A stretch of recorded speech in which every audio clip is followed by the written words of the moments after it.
News home. More from UK News. Saturday, June 2nd, 2018, 7:23 AM. Share on Facebook, share on Messenger, share on Messenger, share on Twitter, share on WhatsApp. Video player 2020000:000:000:000. Use up / down arrow keys to increase or decrease volume. Donald Trump has said his eagerly anticipated summit with Kim Jong Un in Singapore later this month is back on, having called it off a week ago.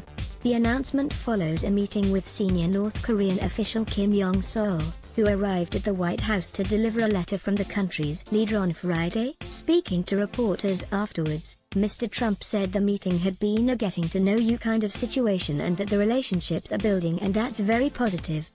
He described the letter as very nice and very interesting, but later told reporters he had not read it. Mr. Trump then added, "I may be in for a big surprise, folks."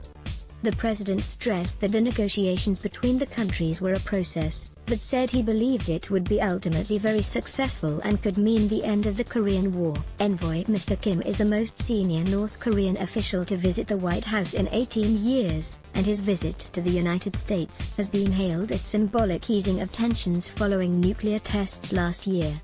A week of negotiations have hoped to secure a historic meeting between Donald Trump and Kim Jong Un, but so far plans for the 12th of June summit have been on again off again, derailed by belligerent statements from North Korea and cancellations from Mr. Trump. Analysts have welcomed Mr. Trump's statement, but urged caution following the tumultuous course of talks so far. Earlier this week, Envoy Mr. Kim met U.S. Secretary of State Mike Pompeo, who described the preliminary discussions as good and moving in the right direction.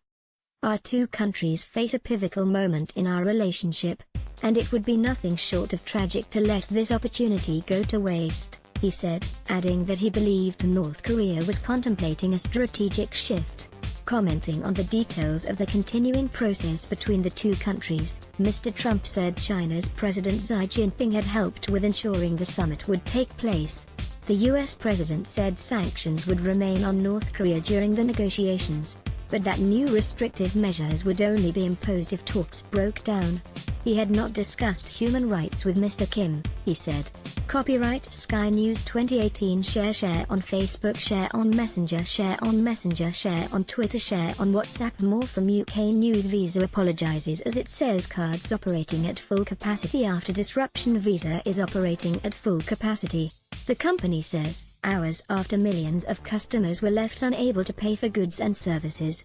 London Bridge and Borough Market terror attack, minutes silence to mark first anniversary. The first anniversary of the London Bridge and Borough Market terror attack will be marked this weekend with a minute's silence in memory of the 8 people who died and nearly 50 injured. Best friend of London Bridge terror attack victim, "I hope I make her proud." This weekend marks 1 year since the London Bridge and Borough Market terror attack, and many of the family and friends of the 8 people killed are still struggling to come to terms with the horrific events.